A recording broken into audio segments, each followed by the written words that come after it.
एक दिन संता अपने बेटे के साथ नज़दीकी शहर में शॉपिंग मॉल देखने गया।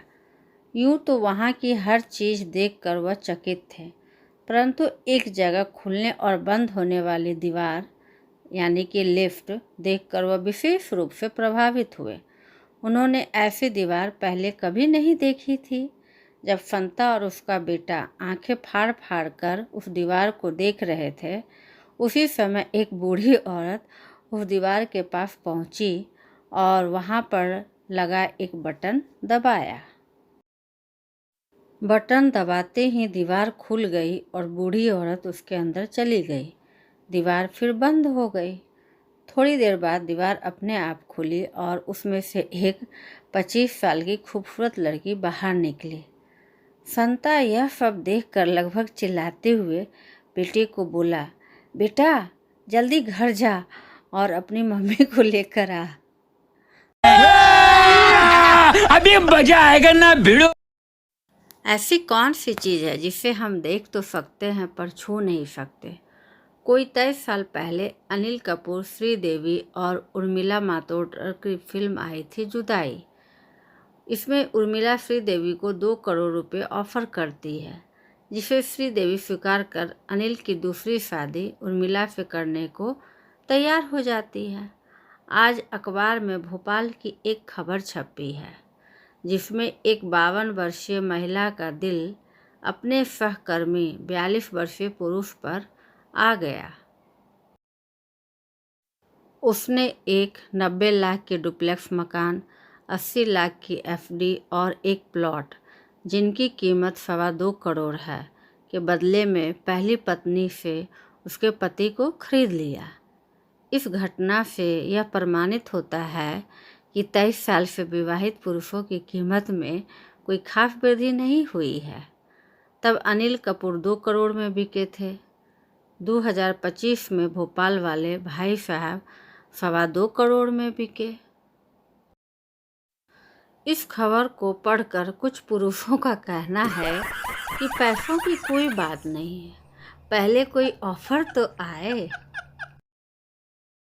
एक बार एक कॉल गर्ल ने सोचा कि उसने अपनी ज़िंदगी में कोई अच्छा काम तो किया नहीं है, तो क्यों ना अपनी आंखें दान कर दे। और यह सोचकर वह आंखों के अस्पताल पहुंच गई तो काउंटर पर खड़े क्लर्क ने उससे पूछा, क्लर्क जी बताइए, मैं आपकी क्या सहायता कर सकता हूँ। कॉल गर्ल जी मैं अपनी आंखें दान करना चाहती हूँ। क्लर्क यह तो बड़ा ही नेक विचार है, ये लीजिए फॉर्म और इसको भर दीजिए। फॉर्म भरने के बाद कॉल गर्ल किसी सोच में पड़ गई तो उसे गंभीर मुद्रा में देख क्लर्क ने फिर उससे पूछा, क्लर्क क्या बात है, आप चुपचाप बैठी हैं, क्या आप कुछ कहना चाहती हैं। कॉल गर्ल जी मैं आपसे बस एक विनती करना चाहती हूँ, जिसे भी यह आंखें लगाओ उसे बता देना यह खुलती 2 पैक के बाद ही है। एक चीता सिगरेट का कस लगाने ही वाला था कि अचानक चूहा वहाँ आया और बोला, भाई छोड़ दो नशा, आओ मेरे साथ, देखो जंगल कितना खूबसूरत है। चीता चूहे के साथ चल दिया। आगे हाथी कोकिल ले रहा था। चूहा फिर बोला, भाई छोड़ दो नशा, आओ मेरे साथ, देखो जंगल कितना खूबसूरत है। हाथी भी चल दिया। आगे शेर विस्की पीने की तैयारी कर रहा था। चूहे ने उसे भी वही कहा। शेर ने गिलास साइड पर रखा और चूहे को 5-6 थप्पड़ मारा। हाथी बोला, अरे क्यों मार रहे हो इस बेचारे को। शेर बोला, यह साला रोज भांग पी के ऐसे ही सबको पूरी रात जंगल घुमाता है। कल एक तंदूर पर रोटी लेने गया। मैंने पैसे दिए और रोटी लगाने वाले को रोटी लगाने को कहा। इसी बीच एक और आदमी भी आ गया मेरे पीछे। उसको शायद जल्दी थी या बहुत से लोगों की तरह रौब झाड़ना चाहता था।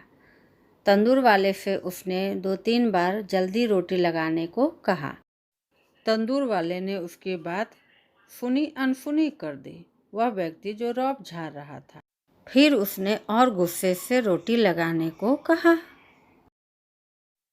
जिसके जवाब में रोटी लगाने वाले ने वह ऐतिहासिक बात कही कि मुझ समेत किसी की भी हिम्मत न हुई कि उसे जल्दी रोटी लगाने को बोले। तंदूर वाले ने कहा, सब्र कर ले मामा, अगर तू इतना ही बदमाश होता तो अपने घर में रोटियां न पकवा लेता।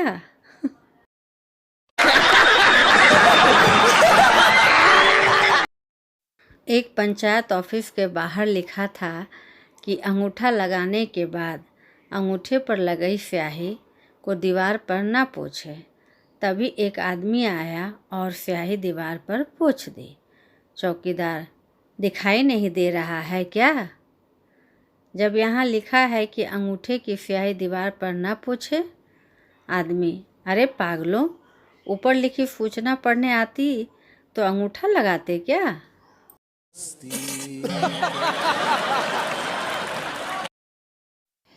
एक बार बस में एक लड़का साथ खड़ी लड़की पर जानबूझकर गिरने लगा तो लड़की गुस्से से बोली, लड़की, क्या करते हो?